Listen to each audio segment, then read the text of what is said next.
Welcome to the Generational Dental Wealth Podcast. My name is Dr. Jermaine Affetti. My name is Kingsley Affetti, CPA.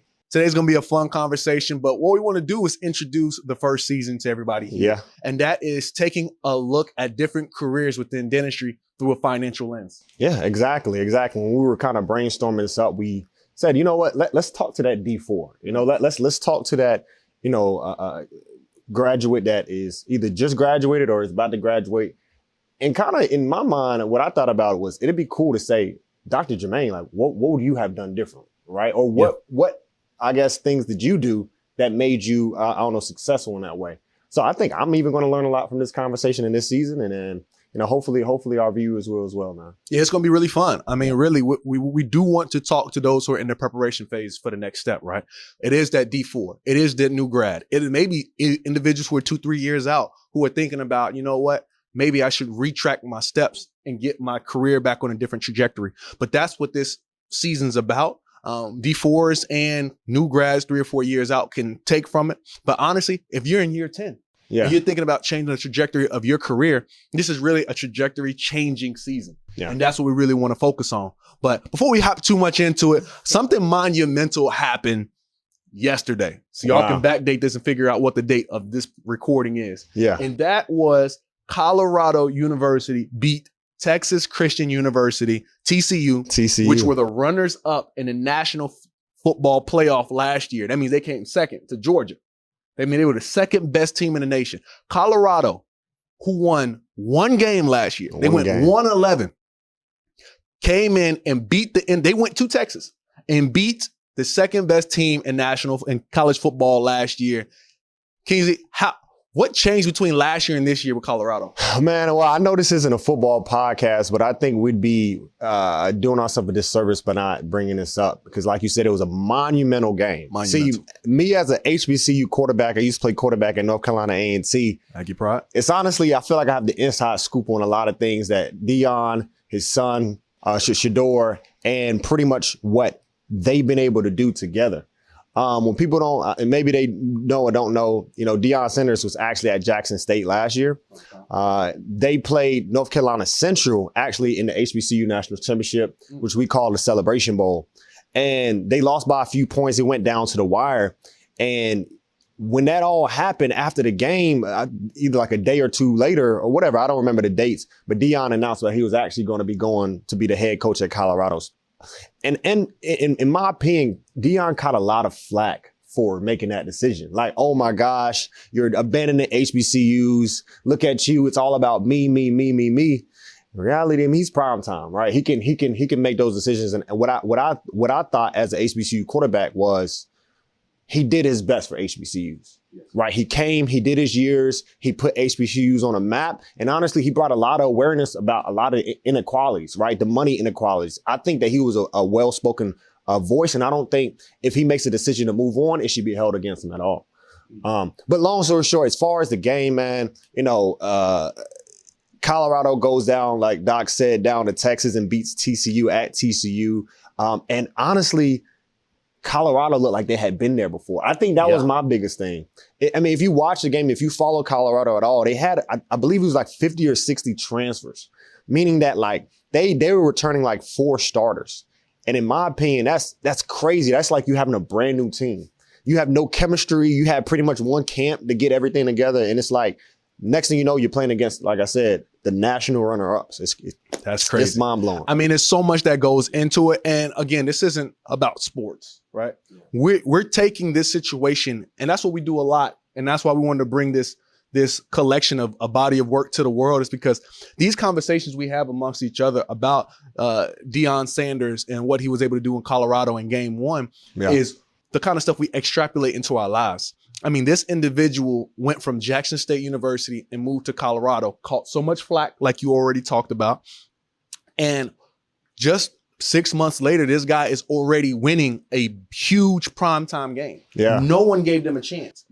Everybody thought it was just for clout. Everybody was thinking like, okay, Colorado, they're going to blow it. And they're going to blow it early. Honestly, a lot of people were rooting for them to fail. Yeah. For them to come in and win such a huge game in Texas, where on the field, It was 103 in the air in the stadium, but on the field, they said it felt like 130 degrees. Yeah. None of his players caught cramps, meaning they were prepared. And what you said that really stuck out to me was the fact that they looked like they'd been there before. Yeah. And that's what tells me that we might see what they do on social media and shaking and jiving, right? But it tells me behind closed doors, he's getting his men prepared. And you know what's crazy? One thing I just now realized as you were talking was Dion is he's the epitome. He is the example of generational, right? Playing with his two sons, right? Coaching them all the way through high school. I mean, he's been with them every step of the way. Not only that, but Travis, the corner and the receiver, the guy that plays both ways, he calls him his son. Edwards. Yep. And the running back as well. He coached him all the way through Little League. And now he brought him all the way to Colorado. And he calls all of those people his sons. And I feel it and I respect it. And so to me, that's why I think Dion's one of the greats, man. And that's why it goes into this generational dental wealth, because again, this is not about football. This is about the mentorship that it takes to get people to that stage, right? So as we're looking at different careers through a financial lens, it's important for us to understand that it doesn't matter if you're in Jackson State or you're in Colorado. If you're in Charlotte, you're in Raleigh, you're in Atlanta, you're in New York. It doesn't matter where you are. You have to understand the talent and the values that you personally bring to dentistry. Now, when he left Jackson State or wherever he left, he could have thought to himself, you know what, maybe I'm just a product of my environment. And that's just how it goes in your first job or in dental school or wherever you're at. A lot of us, we lack a lot of confidence thinking, am I the reason that for the success? Or is it because I went to a fantastic school? Yeah. Or I miraculously found an amazing associateship that no one else could have found. Instead of really understanding the value that you bring to a situation, right? The best words I ever heard is that, you know, if it's your work, nobody can ever take it away from you. Yeah. Right? Your job, people can take that away from you. But your work, your ministry, and what you do, like I said, within dentistry, for me, I have a work to do. I feel like when I'm talking to my patients and I'm bringing a certain value of care to them and I'm letting them know that, hey, listen, I don't know what happened in the 40 years before you met me, but now that you're in my chair, you're my responsibility, and I'm going to help you get to your oral goals, right? Yeah. That's the kind of ministry I have with each and every one of my patients. So it doesn't matter if I'm in Madagascar, in Nigeria, Charlotte, it doesn't matter where I am, I take that with me. And that's what Primetime did. When he was coaching Little League, he poured his heart into it. Yeah. Now he has the top players in the country who call him dad. A grown man's not calling somebody dad who didn't really pour into him like that, it's right? True. So it's important to understand that now he did it in Little League. He did it at Jackson State. Now he's at Colorado at the biggest stage. And the reason we're bringing this up now is because we want to go ahead and timestamp this now because we don't know what's coming next. Who knows? He might be at Alabama. He might be at Florida. He might be at Florida State where he went to school, right? So let's go ahead and timestamp this now. Wherever he goes, he brings that passion wherever he goes, right? Because that's his work. So for each and every one of us here, understand your first job does not dictate your value in dentistry. And for a lot of people here, your first job will not be your last job. I read a statistics that said about 80% of associates switch jobs within the first 2 years. That should tell us that, listen, we should not lack confidence when it comes to entering the job market, when it comes to starting a practice. Because understand, regardless of how it goes, you have value. Regardless if you fail or you succeed in your own standards, everything should be a learning experience.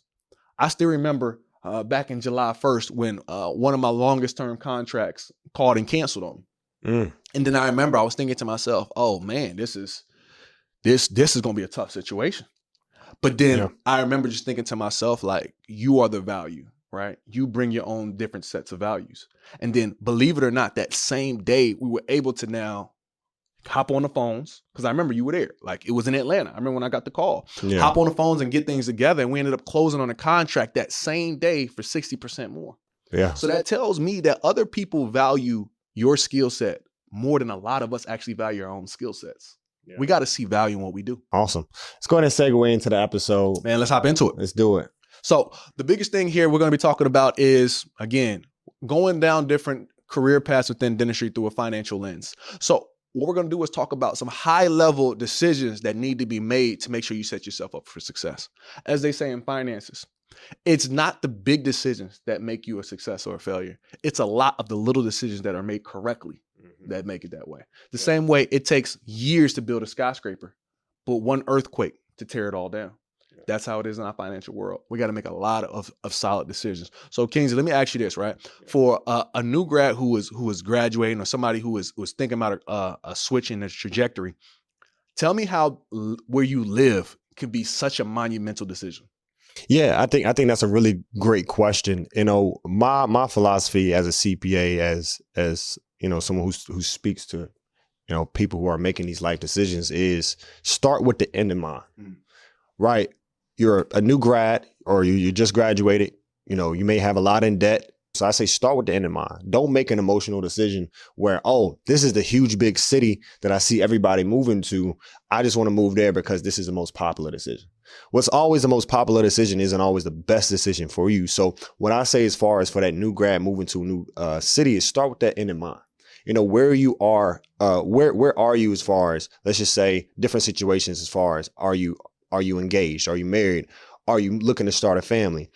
Do you mind living in this city? Is this a city that you enjoy personally, right? Because you're only going to be practicing, I mean, maybe 25% of your entire time there, right? You're going to be having a friend. You're going to be having friends there. You're going to be having different opportunities to be in different clubs and different associations. So you never want to make the decision just based off of, I'm making a lot of money in this environment, right? We want to start with the end in mind. Do I see myself growing here long term?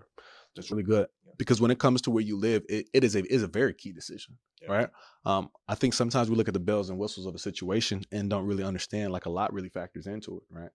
I think enough is not really said into the business side of dentistry on where you live.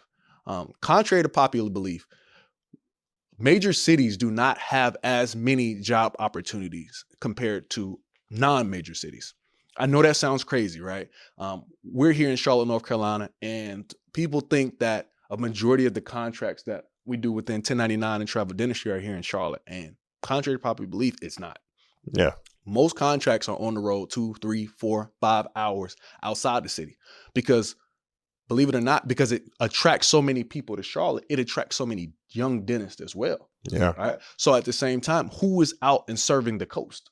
Yeah. Who is out in the middle of nowhere servicing that city of 50,000 people? So it's important to weigh those kind of dynamics into place, right? If you know that, hey, you know what? I already have my family base together. I'm good. My wife, my kids, we can go anywhere. We can open up a nationwide search to find which area needs me the most. Then that would be a very lucrative opportunity to not only take care of yourself financially long term, but also put yourself in the best situation where you'll be most valued. Your skill set will be most needed, right?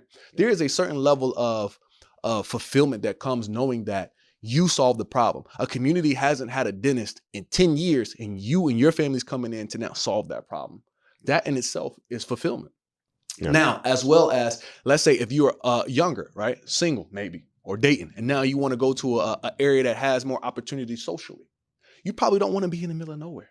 Yeah. And understand, again, finances is just one component that should go into making your decision, but how you feel about yourself, what you want to do, how you want to spend your downtime, how you want to meet people, how you want to network, all that stuff. What kind of impact do you want to make in your community should also factor into your decision. So where you live is an absolutely huge decision. So let me ask you this again, we're going to hop into the difference between a 1099 and W-2 in the future, but from just a simple perspective, let's say if somebody does want to live in a major city, how do they know when it's time to buy and when it's time to rent? And is it okay to rent? Yeah. So personally, what I'd suggest is maybe give it a few months, right? If that's a possibility, if this is a city that you say, hey, like I can really see myself growing here, what's the rush? Right? Why not do 3 months, maybe temporary living, maybe having an opportunity to rent out a space where you can just fill the city out, go out a few weekends, meet some different people, and say, okay, now that I have this new job and now I'm living here, I can now begin to decide, is this somewhere where I want to purchase a home? Because what I see happen a lot of times is somebody may move to a city, think that they like it, may stay there for a year, they'll purchase a home, but say, you know what? Either this opportunity didn't work out for me at this practice, or I just don't like the city. And so what they end up having to pretty much come up with is, now that I have this home, I can't just uproot myself and leave tomorrow, right? You really dwindle your options down. So what I suggest is, hey, we want to mitigate the fact that this is a possibility. You might get fired from this position, or for whatever reason, you may just not want to be in that city anymore. So we always think, how can we begin to mitigate the risks behind, honestly, home ownership, right? Because at the end of the day, home ownership is great, but it comes with its own challenges as well. Do you mind being a landlord if you do move away from that city? Right? Do you mind making sure that there is not just bills piling up in that home, right? Property taxes, mortgage that you have on that home piling up. Do you mind putting somebody in that space and renting it out? Or are you just going to go back through the process of trying to sell a home, right? It's going to be a lot of transition in just a short period of time. So that's pretty much my whole thought process on that. That's really good. What about you, man? I think you summed it up very good. I think the question is, are you okay with transforming to being from just a dentist to a landlord if necessary? Yeah. Right. And number two, what does your non-compete look like? If you are in a city that you just bought a house in, but you signed a contract that locks you out of that city, you're putting yourself in a very bad situation, right? So now you might need to negotiate your non-compete from a 10-mile radius down to a 5-mile radius. And if somebody doesn't budge on it, maybe that's not an opportunity you want to take up. Because again, you want to make sure you have that kind of flexibility on the front end and the back end, right? No one's going to negotiate and advocate for you harder than you are for yourself, right? So you got to understand your situation and understand where do you lie on that spectrum when it comes to, I'm ready for home ownership now, or maybe I should wait. But we're not even going to hop in too much in that for now, because we're going to have a real estate expert come on, and we're really going to hop into the difference between ownership and leasing, and when is the perfect time within a career. So the next question that you need to start thinking about as we're looking at the different career options through a financial lens is, how long do you plan on living in the area? Right? Yeah. Like if you only plan on staying in the area for a year or two, then that makes a lot of your other decisions easier. I feel like a lot of us sometimes take our first associateship job, but don't really have a game plan on how long you plan on staying in the area. Right. So one of the wise words I personally received, which I'm going to give everybody here today, is, if you know where you want to open up a practice, that's not where you should associateship first. Yeah. Meaning that if I'm from Raleigh, North Carolina, and that's where I want to open up a practice one day, that's not where I should start my career, or that's not where I should necessarily associate first, right? And again, no advice is 100%, but this is just a rule of thumb, because what happens is you can lock your own self out of your own city. What happens when you work in Raleigh, you sign a non-compete for 10 miles, and now you're locked out of 10 miles of your own city. And the best opportunity you were looking at was 8 miles. And you right on that cusp. What you gonna do? Go back to a relationship that went sour and ask, hey, can you change my non-compete from 10 miles down to 8 miles so we can be friends again? Like, nah, you have to treat every contract. Hopefully you never have to use it, but if you do, it's advantageous, right? That it doesn't put you in a position that you can't live with. Yeah. So it's important for people to ask themselves, how long do I plan on being in the area? So when you're as a D4 or you're a new grad looking to transition, it's important for you to, number one, figure out, where do you want to live? Then now, number two, how long do I want to live there? How long do I want to be in this area? Is this area advantageous for me long term, right? And you don't have to have all the answers, but it's good to start working yourself through, okay, I plan on being here for a year. I plan on being here for 10 years. And this doesn't go for dentistry. This goes for any career. This is just career advice, period. Where do you want to live? How long you want to live there? Next one is, as far as, what do you want to learn on the job? Yeah, I think that is one of the biggest questions from the standpoint. You are there to accumulate information that you can take on to the next position. I always say that, and in everything, even when I talk to business owners or whoever is, you are at practice right now. From the standpoint, you're just preparing for the next season. Right? What are you actually taking from that position, from that opportunity? Whether you working in that environment was good or bad, right? You can always learn something. If it was a bad environment, hey, this is how I don't want to, if I ever open a practice, this is how I don't want to conduct my business. Or you can say, hey, this was great. They had a great patient experience. They had a great team environment. This is the things that I want to take from this opportunity I have, and this is what I want to implement in my own practice. It's so important that in every opportunity you really take something, because that begins to make you more valuable, right? If your hand speed is increasing, that is an asset that you are gaining, that it may not be a monetary asset, but you are becoming a better professional. If it is communication skills that you're gaining with patients and things like that, that is something that the next opportunity that you're in, you're going to be benefiting that environment so much more because now you're a better communicator. That's good. You know, whether that's clinically, whether that's non-clinically, you always want to take something from an environment, no matter what the situation is, because honestly, you're going to become a better asset for everybody else around you. That's really good. Yeah. It's going to keep coming back to the same theme that how you're compensated is more than what you see as a dollar sign. Exactly. It's what you learn, the experience you take away from it, the people you meet, the people capital. And also, again, like finances is you can get paid anywhere. Mm-hmm. But when we ask ourselves, what are you going to learn from an experience? That's absolutely key, especially in the early years of your career. Now, it's important, number one, to figure out what you want to learn. And that's why I always say everybody needs to take inventory of the individual selves when you're selecting your first position, right? Even if you committed in your D1 year to, I'm going to work for such and such person, right? But as you're taking inventory as yourself as a D4 or 2-3 years out, you start figuring out maybe communication is the area that I lack. Yeah. Maybe speed is the area that I lack. Then that means that I probably need to find an opportunity that allows me to see a lot of patients and puts me into a leadership position. So I'm forced to communicate better. Yeah. Whatever it is, you need to figure out what areas do you want to grow? Because guess what? When you're put in a position where it's going to increase the areas of opportunities within yourself, you're literally getting paid twice. You're getting taken care of financially, but you're also getting paid in experience. And in my opinion, being paid in experience is more important than the financial aspect because, again, it compounds at a different speed. Your ability to communicate with your patients, to be able to lead a team, to be able to get your hands speed up, to be able to be confident in your treatment planning skills.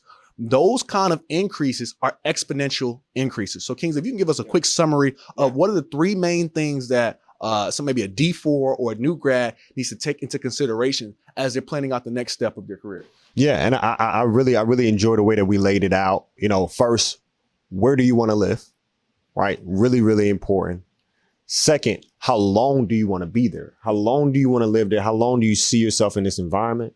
And then number third, in which one I personally like the best, what do you want to take away from this? Right. What do you want to learn in this season, in this opportunity that you have currently? I think like you said, as that new graduate or that person that's finishing dental school, these are the top 3 questions that I will be asking myself if I was in that position. So any final thoughts and takeaways? No, that's perfect. I think you laid it out really, really good. We're just going to continue to go into this first season. It's going to be a great time. Yeah, we're going to be talking about all the different career paths within dentistry from a financial perspective, because again, in school, we learn about all the different routes, but we're not really taught about what is the best way to handle it from a financial perspective, right? And this is not make more money. Yeah. This is trying to figure out what's the best landscape, so the best way I can navigate my personal situation to set myself up for that generational wealth. So I can free myself up with time, so I can do what I enjoy. I can have that personal fulfillment. Because again, when it comes to that generational dental wealth, really, it's more internal than it is external. But it's going to be a fun conversation. It's going to be a fun season. Thank y'all for joining us on the Generational Dental Wealth Podcast. My name is Dr. Jermaine Affetti. And I'm Kingsley Affetti, CPA. We'll see you next time. Peace. Checking out.